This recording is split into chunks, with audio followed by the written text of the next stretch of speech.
Reporters live में स्वागत है, जिसमें हमारे साथ प्रदेशों की राजधानियों और शहरों से हमारे संवाददाता जुड़ेंगे और जानकारी देंगे क्या है उनके शहर की खास खबरें। और इसी पर अधिक जानकारी के लिए हमारे साथ दिल्ली से हमारी संवाददाता पल्लवी श्रीवास्तव जुड़ गई हैं। पल्लवी, अगर मैं दिल्ली की बड़ी खबरों की बात करूं तो क्या है आज के बड़े अपडेट?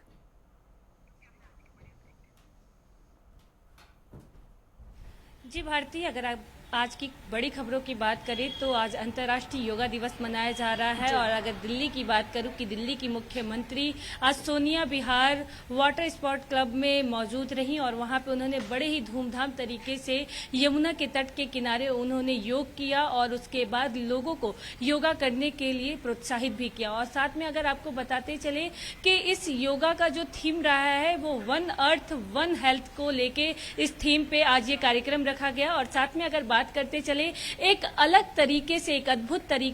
तरीके से अलौकिक दृश्य दिखाया गया, क्योंकि आज बोर्ड के ऊपर जितने भी ट्रेनर होते हैं योगा करने वाले, उन सभी बच्चों ने एक अलग सा प्रदर्शनी दिखाया और उन्होंने जागरूक भी लोगों को कहीं ना कहीं किया है कि योग करने से जो बॉडी होती है वो बहुत निरोग हो जाता है। और साथ में अगर बात करते चले, सीएम रेखा के साथ वहां पे member of parliament Manoj Tiwari भी मौजूद रहे और मंत्री भी मौजूद रहे और साथ में मोहन सिंह बिष्ट भी वहां पे मौजूद थे। अगर साथ में जिस प्रकार से आज कार्यक्रम का भव्य आयोजन किया गया था, दिल्ली के जो और भी मंत्री हैं, यानी स्वास्थ्य मंत्री जो पंकज सिंह हैं, वो डीडीयू मार्ग बीजेपी के जस्ट जो हेडक्वार्टर है उसके जस्ट सामने एक पार्क है डीडीयू, वहां पे उन्होंने एक बड़े भव्य तरीके से आयोजित किया और वहां पे उन्होंने लोगों को प्रोत्साहित करते हुए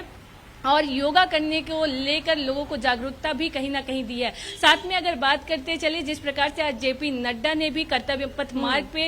उन्होंने योग किया और दिल्ली के हर एक इलाके में, हर एक गली गली में लोगों ने, जितने भी मंत्री हैं, जितने विधायक हैं, साथ में जेपी नड्डा और दिल्ली के मुख्यमंत्री रेखा गुप्ता, उन सभी लोगों ने आज अंतर्राष्ट्रीय योग दिवस किया और जनता को भी कहीं ना कहीं प्रोत्साहित दिया। और साथ में अगर बताते चले भारती कि ये जो योगा दिवस है वो पीएम नरेंद्र मोदी के आने के बाद एक भव्य और अलौकिक तरीके से मनाया जा रहा है। तो ये 11वां जो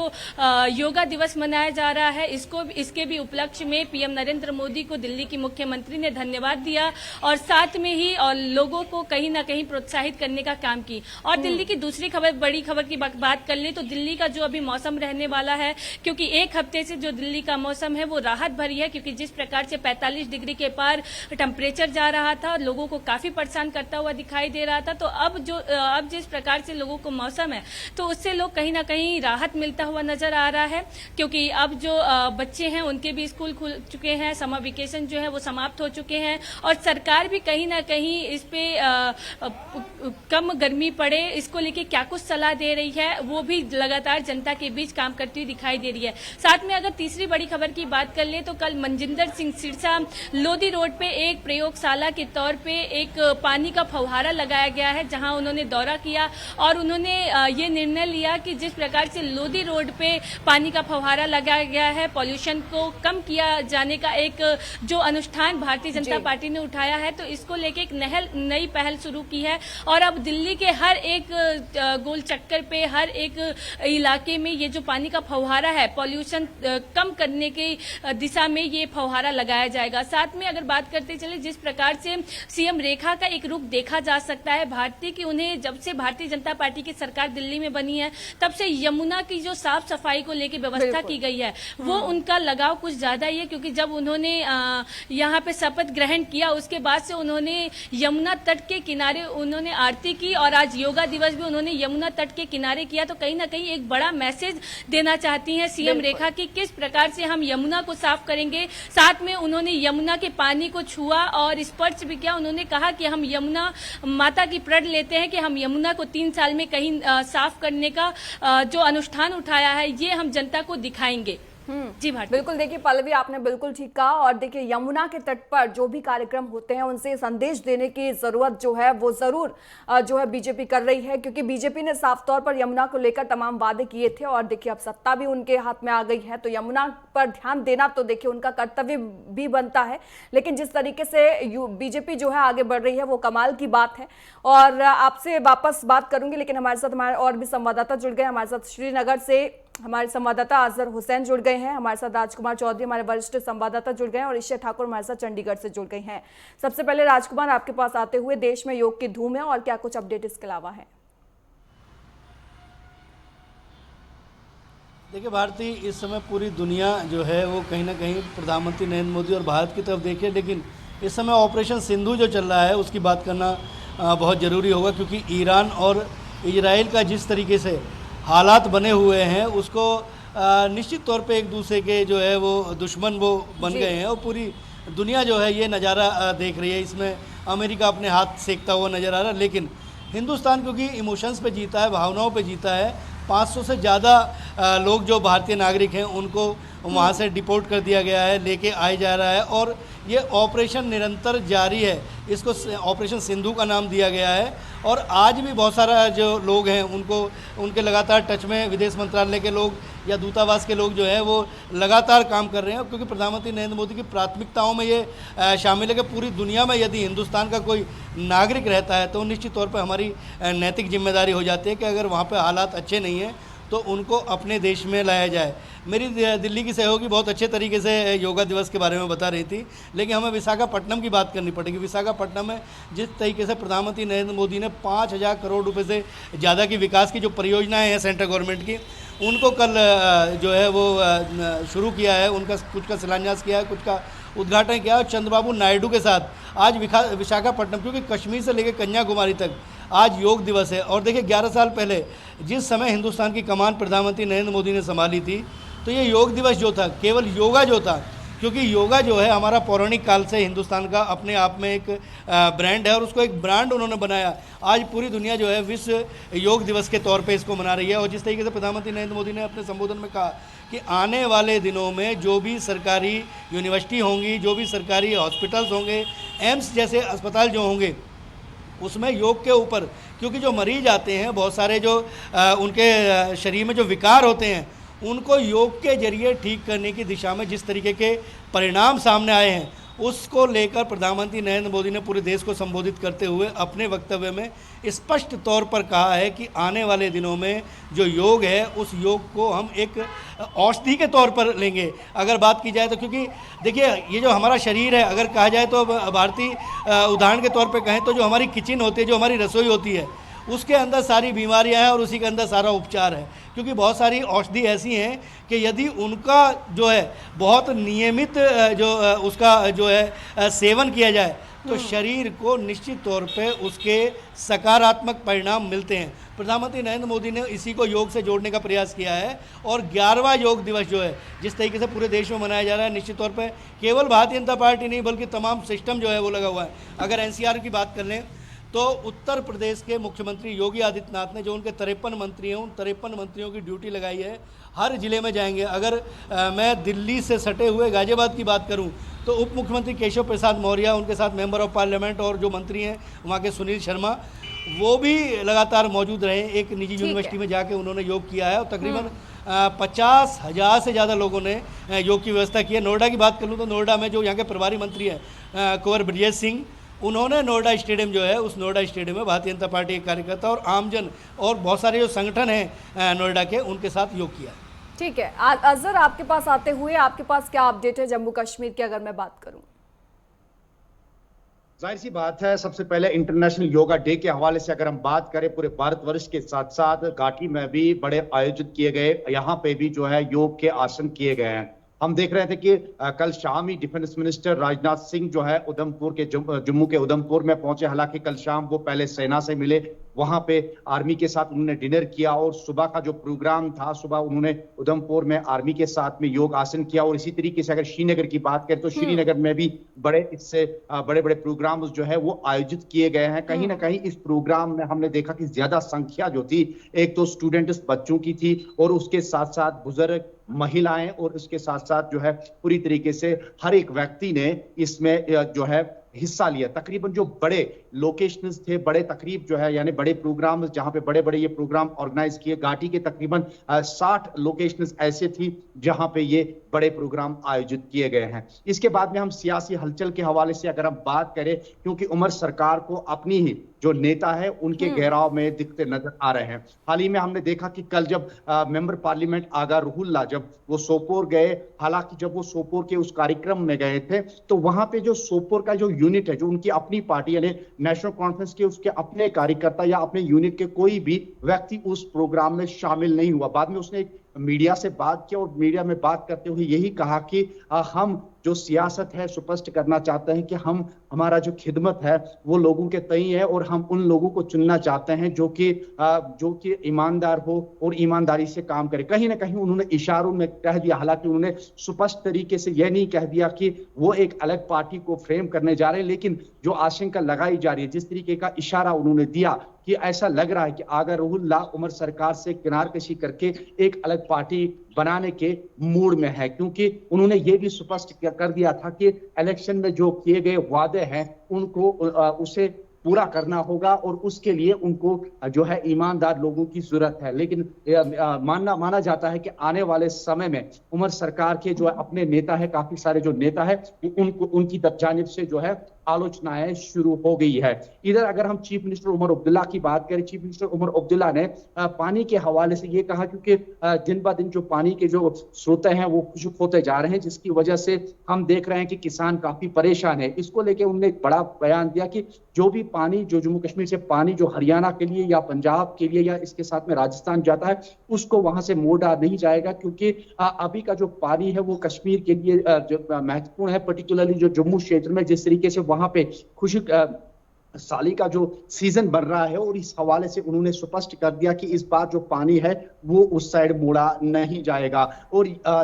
तो दूसरी खबर की ओर जो है बात करें कि क्रॉप इंश्योरेंस स्कीम के बारे में जो बारहा कहा जाता था कि किसान के लिए एक राहत की सांस मिल सकती है कि क्रॉप इंश्योरेंस के दायरे में लाया जाएगा किसान को, पर्टिकुलरली जम्मू कश्मीर के किसान को, ताकि अगर कोई भी मौसम की मार होगी तो उससे उसको इस्तिफादा हो जाए। लेकिन अब की बार जब इसकी टेंडरिंग होगी तो कोई भी जो वेंडर है वो सामने नहीं आया, तो कहीं ना कहीं एक बार फिर जो क्रॉप इंश्योरेंस स्कीम का जो ये नोटिफिकेशन थी ये एक बार फिर जो है ज़ेरी इल्तिवा में पड़ी है, और इसके बारे में फिलहाल जो है किसान काफी परेशान नजर आ रहा है। ठीक है अजहर, देखिए दूसरे राज्यों में मोड़ा नहीं जाएगा पानी, इससे दूसरे राज्यों को भी समस्या जो है देखने को मिल सकती है और हो सकता है आगामी समय में वो लोग सवाल उठाएं इसको लेकर।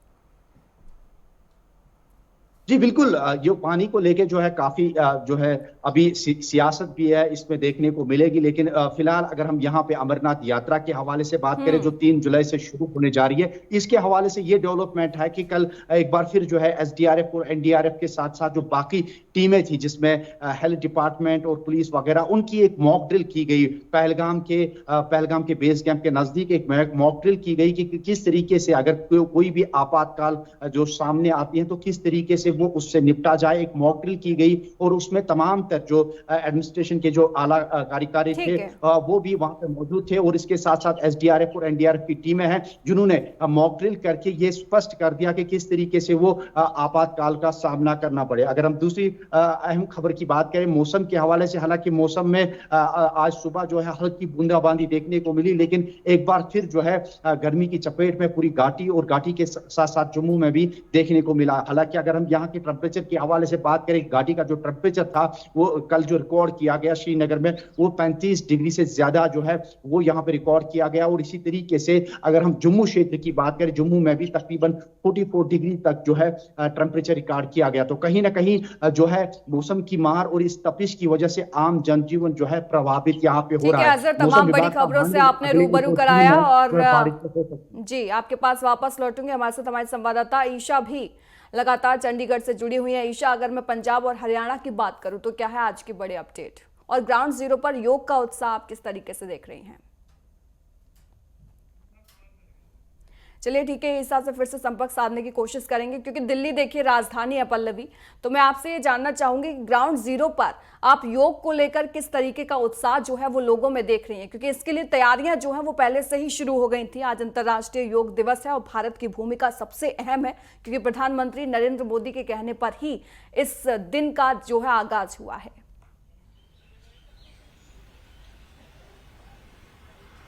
बिल्कुल भारती, जिस प्रकार से अगर बात करते चलिए, दिल्ली की जो जनता है वो काफ़ी उत्साह में थी और जहां हर एक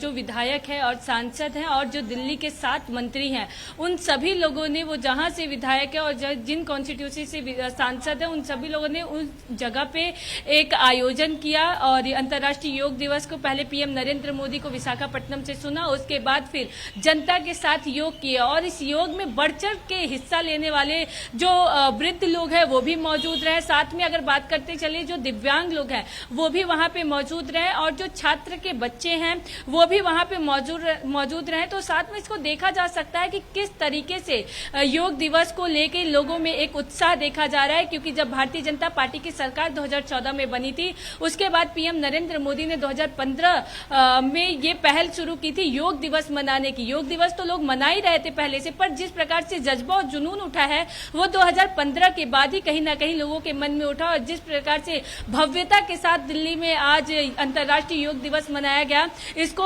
लोग तस्वीरों में भी देखा जा सकता है, क्योंकि जिस प्रकार से आज सीएम रेखा ने भी लोगों को प्रोत्साहित किया और जितने भी दिल्ली के मंत्री हैं और जो 7 सांसद हैं वो सभी लोगों ने अपने अपने इलाकों में जिस प्रकार से आज योग दिवस मनाया, तो इसमें जो बढ़ चढ़ के हिस्सा लेने वाले लोग रहे हैं उनके भी जुबान, उनसे भी जब पूछा गया कि किस प्रकार से योग दिवस को आप समझते हैं, तो उन्होंने स्पष्ट रूप से कहा कि अगर हम योग करेंगे तो निरोग रहेंगे, क्योंकि आजकल जिस प्रकार से लोगों का खान पान है, लोगों का उठना बैठना है, जिस प्रकार से लोग एसी में उठ रहे हैं, तो लोगों को काफी समस्याओं का सामना करना पड़ता है भारतीय। पर जिस प्रकार से अगर योग करते हैं तो योग करने से लोग कहीं ना कहीं निरोग भी रहते हैं। तो इस चीज को लेकर हमारे संवाददाता ईशा हमारे साथ फिर से जुड़ गई है। ईशा, आपके पास आते हुए अगर पंजाब और हरियाणा की मैं बात करूं तो क्या है आज के बड़े अपडेट?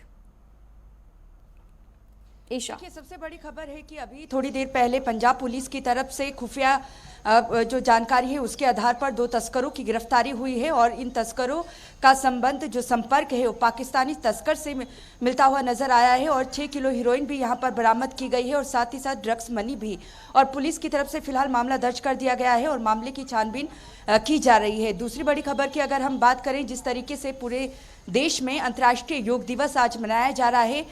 चंडीगढ़ की बात करें तो चंडीगढ़ के सुखना लेक में केंद्रीय मंत्री रवनीत सिंह बिट्टू यहां पर थोड़ी देर पहले पहुंचे थे, उनकी तरफ से यहां पर योग आसन किया गया। इसके अलावा सेक्टर 17 की बात करें तो वहां पर चंडीगढ़ के प्रशासक और पंजाब के राज्यपाल गुलाब चंद कटारिया की तरफ से सैकड़ों लोगों के साथ मिलकर योगासन किया गया। और जिस तरीके से प्रधानमंत्री नरेंद्र मोदी ने विशाखापट्टनम से लोगों को एक संदेश दिया है कि किस तरीके से खुद को तनाव से मुक्त रखना है, तो योग अपनाना होगा और योग आज अपने जीवन का हिस्सा बनाना लोगों के लिए बहुत ज़्यादा ज़रूरी है। प्रधानमंत्री ने जो संदेश दिया उसी को कहीं ना कहीं अपनाते हुए अगर हरियाणा के मुख्यमंत्री नायब सिंह सैनी की बात करें तो उनकी तरफ से आज कई बड़ी घोषणाएं कुरुक्षेत्र में की गई, क्योंकि अंतर्राष्ट्रीय योग दिवस की अगर बात करें तो हरियाणा के लिहाज से जो राज्य स्तरीय कार्यक्रम है वो कुरुक्षेत्र जिसे धर्म नगरी भी कहा जाता है, ब्रह्म सरोवर तट के समीप बनाया गया। नायब सिंह सैनी की तरफ से देखिए कई घोषणाएं की गई है, जिसमें खेल विभाग में 40 से अधिक जो योग ट्रेनर हैं, योग कोच हैं, उनकी भर्ती की जाएगी। जो स्कूल कॉलेज हैं उनके पाठ्यक्रम में भी योग से संबंधित जो सब्जेक्ट हैं उन्हें रखा जाएगा। इसके अलावा जो बड़ी घोषणा की गई है वो ये की गई है, जो सरकारी कार्यालय हैं, जो सरकारी कर्मचारी हैं, ताकि वो तनाव मुक्त रहे उसके लिए एक प्राइवेट कार्यक्रम रखा जाएगा। वो 5 मिनट का होगा और इसमें योगासन करवाया जाएगा ताकि जो कर्मचारी हैं वो तनाव मुक्त रह सके। कई घोषणाएं आज की गई है। पूरा देश इस वक्त योग के रंग में रंगा हुआ है और प्रधानमंत्री ने भी जिस तरीके से संदेश दिया है कि निरोग रहना है तो योग को अपनाना जरूरी होगा। लेकिन इसी के साथ देखिए पानी को लेकर जिस तरीके से एक बड़ा मुद्दा यहाँ पर छिड़ चुका है। अब जो पहले हरियाणा और पंजाब आमने सामने थे, अब जम्मू कश्मीर और पंजाब देखिए एक दूसरे के सामने आ चुके हैं। केंद्र सरकार की योजना है कि जम्मू कश्मीर में एक नहर निकाली जाए और सिंधु प्रणाली के तहत जो पश्चिमी नदियां आती हैं उसका जो अतिरिक्त पानी है वो पंजाब, हरियाणा और राजस्थान में बांटा जाए। लेकिन बीते कल प्रेस कॉन्फ्रेंस के जरिए जम्मू कश्मीर के मुख्यमंत्री उमर अब्दुल्ला ने कहा है कि पंजाब को बिल्कुल भी पानी नहीं दिया जाएगा। इसको लेकर देखिए राजनीति बिल्कुल अपने चरम पर पहुंच चुके हैं। यहाँ तक कि केंद्रीय मंत्री रवनीत सिंह बिट्टू जो कि आज योग करने के लिए यहाँ सुखना लेक चंडीगढ़ पहुंचे थे, उनकी तरफ से निशाना साधा गया है उमर अब्दुल्ला पर। उनका कहना है कि इतना पानी वो क्या करेंगे, पूरा जम्मू कश्मीर देखिए वहां पर बह जाएगा और पूरा वहां पर बाढ़ की स्थिति बन जाएगी अगर वो पानी को रोकेंगे। सरकार की, केंद्र सरकार की योजना है कि नहर के जरिए अतिरिक्त पानी पंजाब, हरियाणा और राजस्थान को दिया जाए। और ये पहला मामला नहीं है जब पानी के मुद्दे पर राज्य इस तरीके से लड़ते हुए नजर आए हो। पहले हरियाणा के साथ देखिए विवाद था पंजाब का, अब जम्मू कश्मीर के साथ ये विवाद चरम पर आ चुका है। यहाँ पर जो आरोप प्रत्यारोप का दौर है वो शुरू हो चुका है। जम्मू कश्मीर के मुख्यमंत्री कह रहे हैं कि पंजाब ने जम्मू कश्मीर की पानी को लेकर पहले सहायता नहीं की, तो अब पंजाब को एक बूंद भी पानी नहीं दिया जाएगा। इस पर राजनीति देखिए अपने चरम पर है। अगर हम और बड़ी खबर की बात करें तो बस एक दिन रह चुका है अतिरिक्त जो लुधियाना पश्चिमी विधानसभा उपचुनाव है उसके नतीजे आने को लेकर, और इस नतीजे पे इसलिए नजरें टिकी हैं क्योंकि आम आदमी पार्टी का भविष्य भी इस पर टिका हुआ है। आप सुप्रीमो अरविंद केजरीवाल जो अगर यहाँ से लुधियाना पश्चिमी विधानसभा उपचुनाव आम आदमी पार्टी जीत जाती है, क्योंकि उन्होंने यहाँ से राज्यसभा सांसद को चुनाव मैदान में उतारा है संजीव अरोड़ा को, अगर ये सीट निकाल लेती है आम आदमी पार्टी तो यहाँ से संदेश बिल्कुल साफ है कि राज्यसभा की जो एक सीट खाली होगी उसमें आप सुप्रीमो अरविंद केजरीवाल या राज्यसभा जाएंगे या फिर अपने किसी करीबी को यहाँ से वो भेज सकते हैं, जिसमें मनीष सिसोदिया जिन्हें पंजाब का प्रभारी बनाया है आम आदमी पार्टी ने, उनका नाम भी शामिल है। अगर हम अरविंद केजरीवाल की बात करें, उनकी पत्नी का नाम भी शामिल है जिन्हें प्रचारक के तौर पर यहाँ पर हाईलाइट किया गया था। तो ऐसे में अब लुधियाना विधानसभा पश्चिमी जो उपचुनाव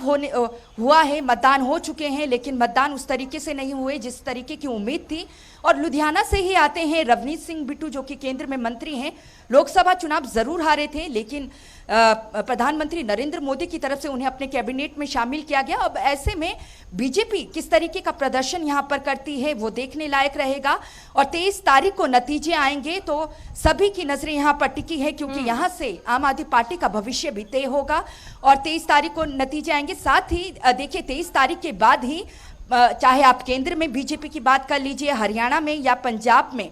भारतीय जनता पार्टी अपने अध्यक्षों का चुनाव भी करेगी और इस संगठन का भी यहाँ पर चुनाव होगा और नए सिरे से जो टीम है वो तैयार की जाएगी। पंजाब में अध्यक्ष को भी बदला जाना है और यहाँ पर देखना है कि क्या सुनील जाखड़ जो इस्तीफा दे चुके हैं अपने पद से, क्या वही यहाँ पर रहते हैं प्रधान या नहीं, या किसी और को चुना जाता है। और प्रभारी कौन रहता है, क्योंकि प्रभारी यहाँ पर देखिए गुजरात के पूर्व मुख्यमंत्री विजय रूपाणी को बनाया गया था जिनके हादसे में मृत्यु हो चुकी है। और ऐसे में अब प्रभारी को लेकर भी लॉबिंग शुरू हो चुकी है। तो अब 23 तारीख के बाद जो घटनाक्रम है पंजाब में बड़े ही तेजी से घटते हुए नजर आएंगे। जी बिल्कुल, देखिए तमाम बड़ी अपडेट से आपने रूबरू कराया। ईशा आपके पास वापस आऊंगी, लेकिन अजहर आपसे एक छोटा सा सवाल है, उसका जवाब आप दीजिएगा। 517 अगर विदेश मंत्रालय की माने तो 517 जो छात्र हैं या जो लोग हैं वो ईरान से वापस आए, जिसमें सबसे ज्यादा संख्या जो है वो जम्मू कश्मीर के लोगों की है। आखिर इतनी बड़ी संख्या में ईरान लोग जाते हैं, बड़ी वजह आपको क्या दिखती है इसके पीछे की? देखिए, नीट क्वालिफाई करने के बाद जब यहाँ पे जो छात्र होते हैं वो उनकी यही कोशिश रहती है या तो वो बांग्लादेश जाए या उसके बाद में या रशिया या डॉक्टरी जितनी भी बाकी डिग्रियां हैं उनको हासिल करने के लिए वो फॉरेन जाए। अब वो ईरान गए थे और ईरान के मुख्तलिफ यूनिवर्सिटियों में वो पढ़ रहे थे। हालांकि इमरजेंसी नाफिज हो गई और इमरजेंसी नाफिज होने के बाद में जो ही जो स्टूडेंट्स थे उनकी तरफ से जब सोशल मीडिया पे जब स्टोरी फ्लैश हुई, जब उनके वीडियो वायरल हुए जिसमें उन्होंने साफ स्पष्ट तरीके से जो है गवर्नमेंट ऑफ इंडिया और एम्बेसी पर्टिकुलरली इंडियन एम्बेसी से उन्होंने रिक्वेस्ट की कि हमको यहाँ से रिहेबिलिटेट किया जाए, क्योंकि वहां पे स्थिति ऐसी पैदा हो गई थी कि जहां पे बच्चे रह रहे थे उनके अगल बगल में काफी सारी जो गोलाबारी है वो हो रही थी। और उनका ये भी कहना था कि उनके पास जो है नेट की सुविधा नहीं है, बल्कि वो वाईफाई से जो है बड़ी मुश्किल से वो वीडियो बनाते हैं। और उसके बाद में जब वो वीडियो वायरल हुई, जब सेंट्रल गवर्नमेंट के पास वो सारे वीडियो पहुंचे और सारे एविडेंस पहुंचे, तो उसके बाद में एक रिहेबिलिटेट एक प्रोग्राम चला रिहेबिलिटेशन को लेके। और